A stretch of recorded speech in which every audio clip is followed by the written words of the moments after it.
દ્વારકામાં થયેલી ડિમોલિશનની કામગીરી પર કોંગ્રેસે સવાલ ઉઠાવ્યા। કોંગ્રેસના નેતા પાલ આંબલિયાએ ભાજપ પર પ્રહાર કર્યા। ચૂંટણી પૂરી થતાં જ ભાજપે અસલી રંગ બતાવ્યો તેવું આંબલિયાએ કહ્યું। વેરાના જમીન પરના ધાર્મિક સ્થળો તોડાય છે। વેરાન જમીન પરના ધાર્મિક સ્થળો તોડાય છે।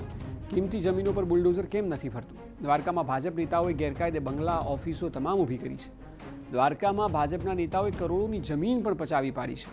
આ કરોડોની જમીન પર ક્યારે બુલડોઝર ચાલશે?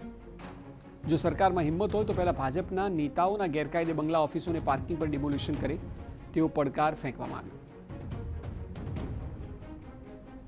ચૂંટણી પૂરી થઈ અને ભાજપ એના ઓરિજિનલ રંગમાં આવી ગયું। છેલ્લા 2 દિવસથી ઓખા મંડળની અંદર વેરાન જગ્યાઓમાં આવેલા ધાર્મિક સ્થળો પાડવાની શરૂઆત કરી।